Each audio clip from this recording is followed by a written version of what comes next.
के देदा दर्शनवा, जय हो गंगा महारानी, हमहू के देदा दर्शनवा, जय हो गंगा महारानी।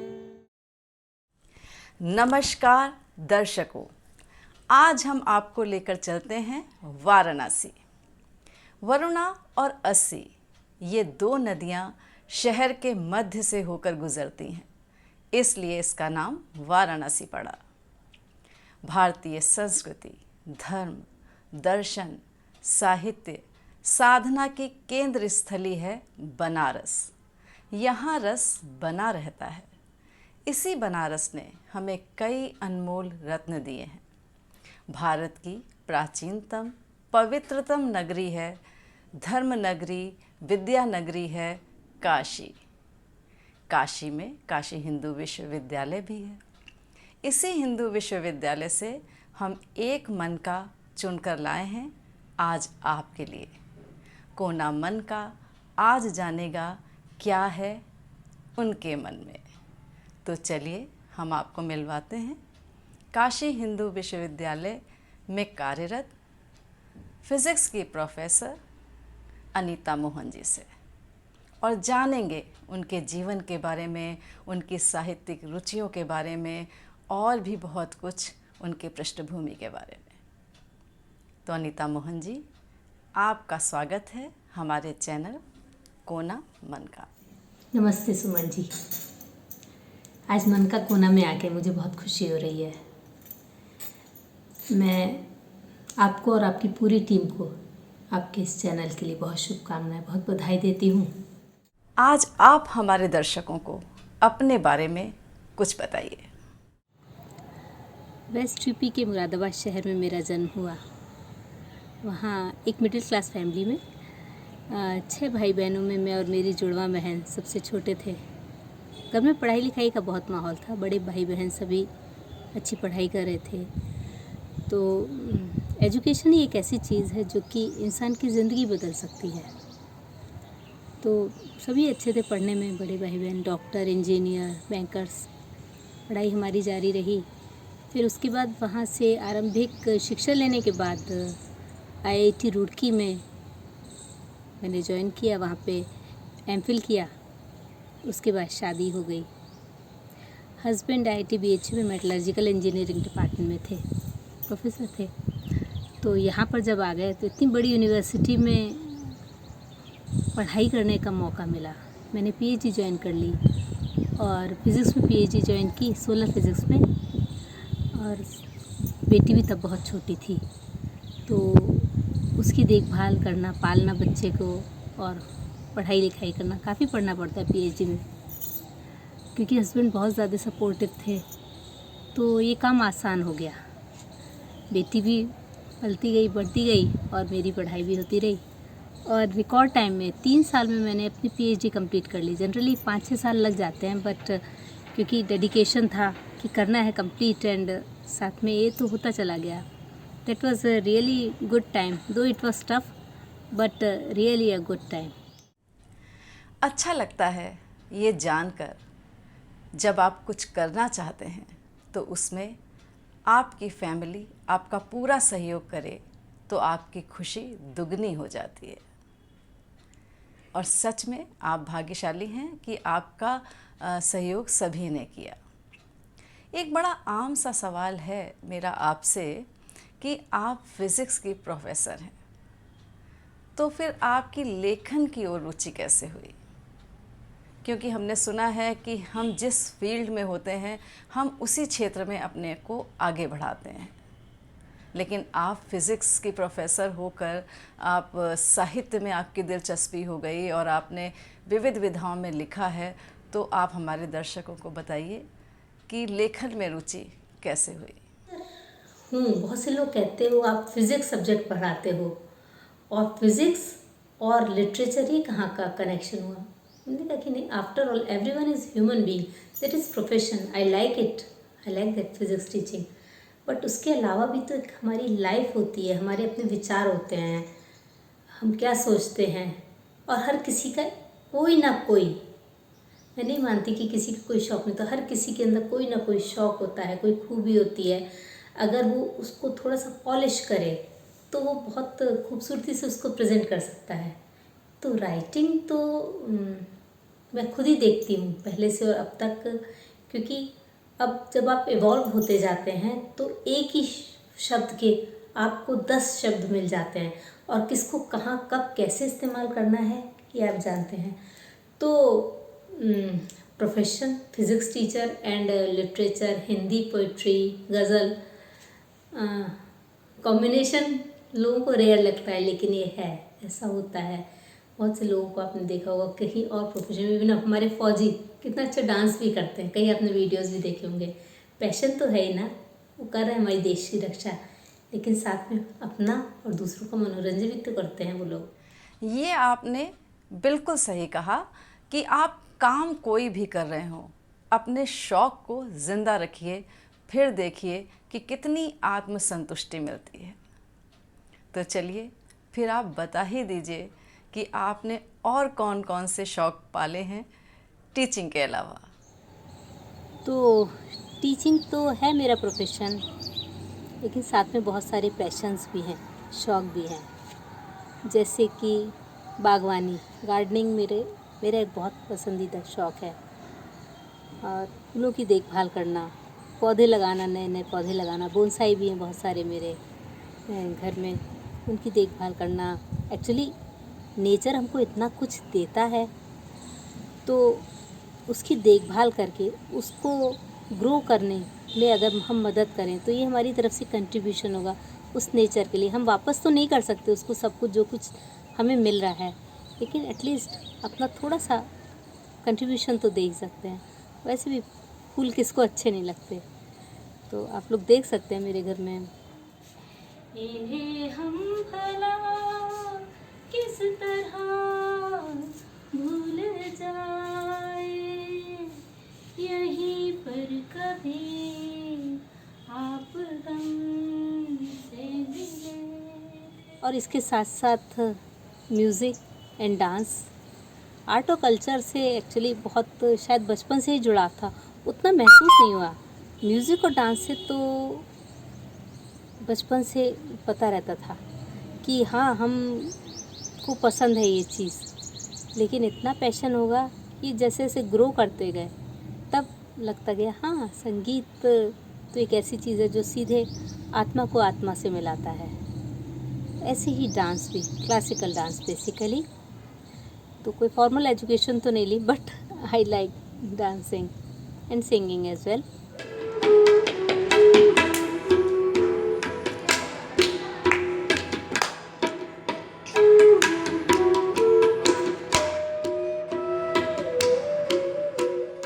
अच्छा लगा ये जानकर कि आप प्रकृति के इतना करीब हैं और स्वयं में छिपी प्रतिभा को निखरने का पूरा मौका देती हैं। बागवानी करती हैं, सिंगिंग, डांसिंग, राइटिंग और भी बहुत कुछ। इतना कुछ करना आसान नहीं है। आप स्टूडेंट काउंसलर भी हैं, उसके बारे में कुछ बताइए। स्टूडेंट से कनेक्टेड बहुत हूँ मैं, बहुत क्लोज आ जाते हैं बच्चे।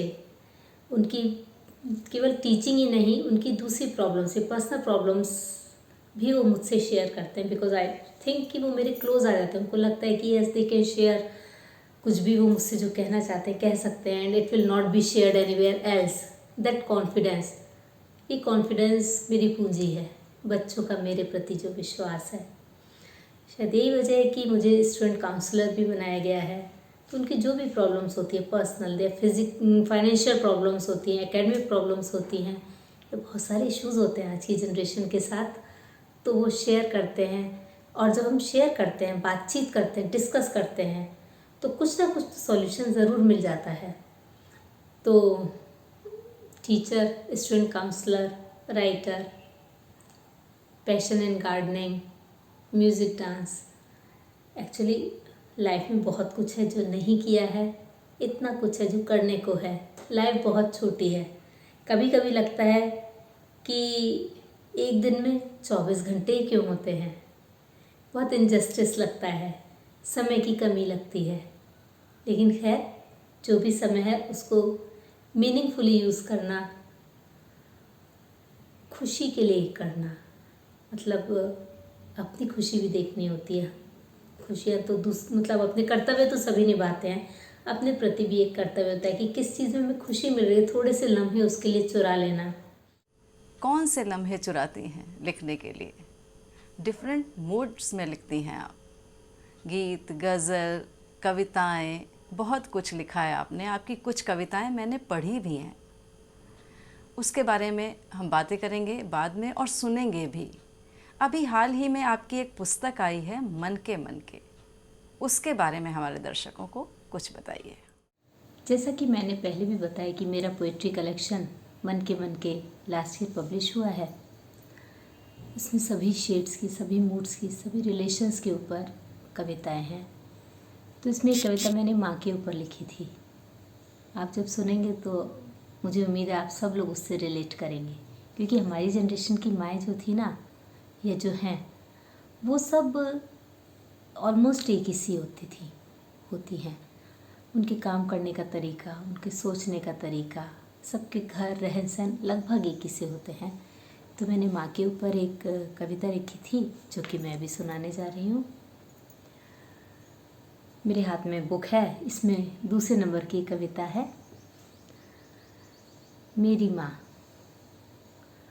माँ मेरी आंखें खोल कर सोती थी, जादू की छड़ी थी पास उसके, या कोई दिव्य दृष्टि, ना वो अलादीन का चराग और ना भगवान, बस वो तो मेरी माँ थी।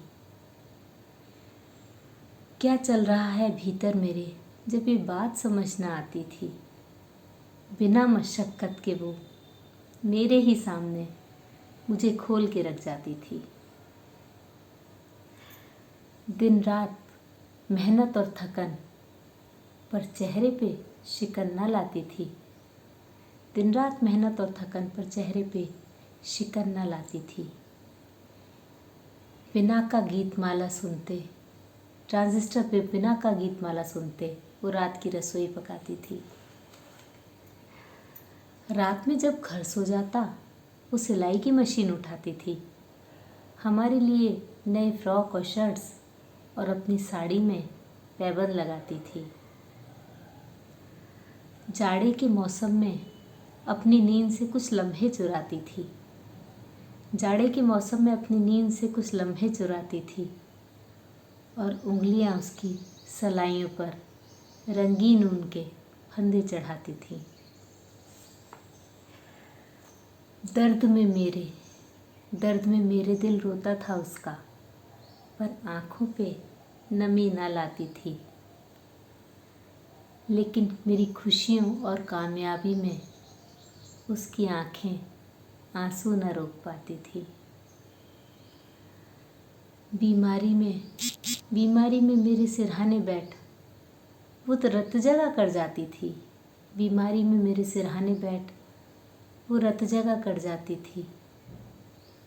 फिर भी सवेरे गुलाब सरीखी, फिर भी सवेरे वो गुलाब सरीखी महकती और तरोताज़ा नज़र आती थी।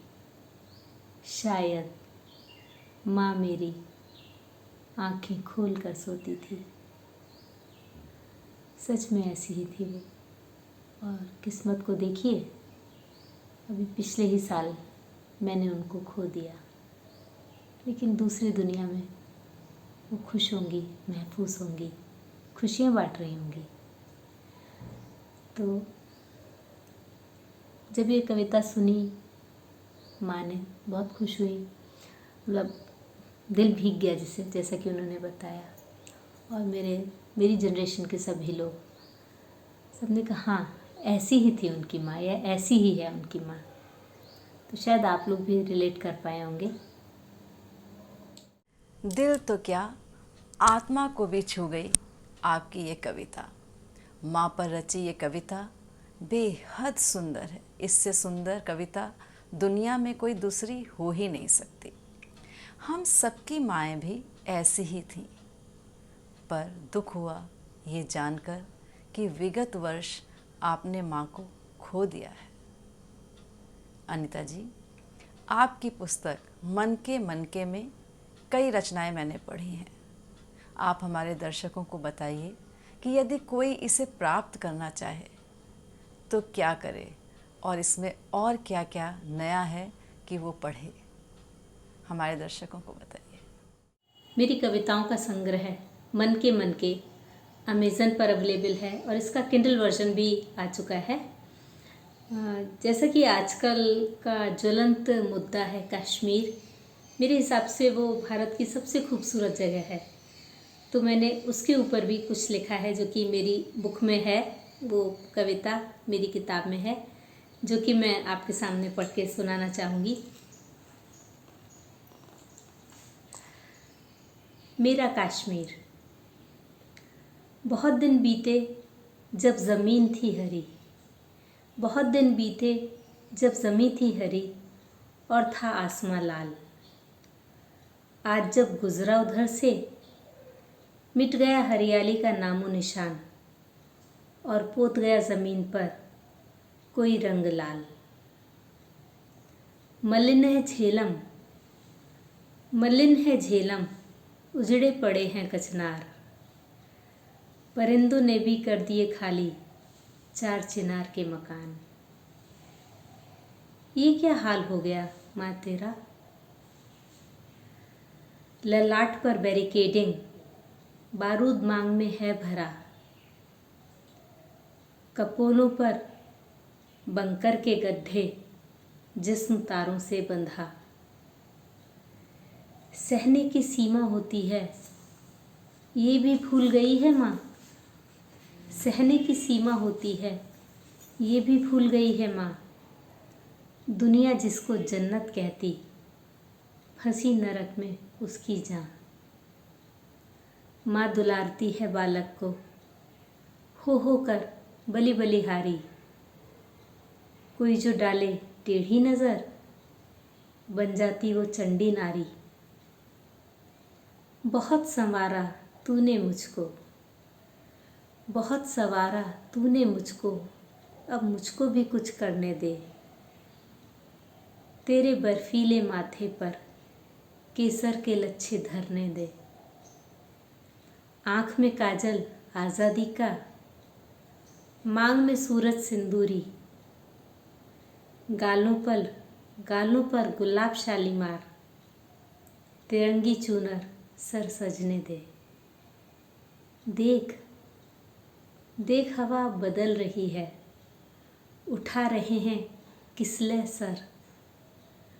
माँ तेरे स्वप्निल नैनों में अब फिर से सपने पलने दे। मर्म को छू लेने वाली कविता। इतनी सुंदर कविता आपने सुनाई कि मेरे पास शब्द ही नहीं हैं कि मैं अब क्या कहूँ। एक नज़्म भी सुना ही दीजिए। एक छोटी सी नज़्म है। न तेरा कोई बसेरा न मेरा कोई ठिकाना, चल मिल के ढूंढते हैं एक नया आशियाना। एक ही कश्ती के हम दोनों हैं मुसाफिर, जो तेरा है फसाना वही मेरा भी अफसाना। सुनते हैं बांटने से होते हैं कुछ तो गम कम, वो मुझसे कह रहा है ज़रा इसको आजमाना। और फरमाइएगा। हैरत ये हो रही है क्यों मिल रही है राहत, हैरत ये हो रही है क्यों मिल रही है राहत, जब उसके भी ज़ख्मों को रिश्ते हुए मैंने जाना। वाह, बेहतरीन। अनीता जी, आप वुमेन इनोवेटर का खिताब भी जीत चुकी हैं, उसके बारे में हमारे दर्शकों को कुछ बताइए। In year 2021 global women innovator summit हुई थी, जिसमें कि एशिया की 1000 वीमेन को नॉमिनेट किया जाता है जो कि अपनी फील्ड में कुछ मुकाम हासिल कर चुकी हों या कुछ खास काम कर रही हों। तो मेरा नाम भी नॉमिनेट हुआ था उसमें। तो उसमें मेरे को 1000 एशियन वीमेन में मुझे फ़र्स्ट प्राइज़ मिला था। और जैसा कि मैं पहले भी बता चुकी हूँ, मैं पोइट्री लिखती हूँ, गज़ल, नज़्म और स्टोरीज़ भी लिखती हूँ। तो एक ऑल इंडिया लेवल का लिटरेरी कंपटीशन हुआ था by the creative post in association with Anthelion school of art, जिसमें मेरी Hindi story a city without water अपनी कैटेगरी में अवार्ड हुई थी। बहुत खुशी हुई अनीता जी कि आप कितना कुछ कर रही हैं। निसंदेह हमारे दर्शकों को आपसे मिलकर बेहद खुशी हुई होगी। चलते चलते आप हमारे दर्शकों के लिए कुछ गुनगुना दीजिए। कैलाश खेर जी मेरे पसंदीदा गायकों में से एक हैं। उनके अमूमन सभी गाने मुझे बहुत पसंद हैं। ख़ासतौर से एक गाना और उसकी भी एक ख़ास लाइन मुझे बहुत ज़्यादा अच्छी लगती है, जो मैं अक्सर गुनगुनाती भी हूँ। वो कुछ इस तरह से है। तू जो छू ले प्यार से आराम से मर जाऊं, आजा चंदा बाहों में तुझ में ही गुम हो जाऊं, मैं तेरे नाम में खो जाऊं। बहुत बहुत धन्यवाद अनीता जी कि आप हमारे मंच पर आईं, और दर्शकों, हमें धैर्य से सुनने के लिए आपका भी आभार। और आपसे विनम्र निवेदन है कि आप हमारे चैनल को लाइक और सब्सक्राइब ज़रूर करिए और अपनी प्रतिक्रिया ज़रूर दिया करिए कमेंट बॉक्स में। अच्छा लगता है।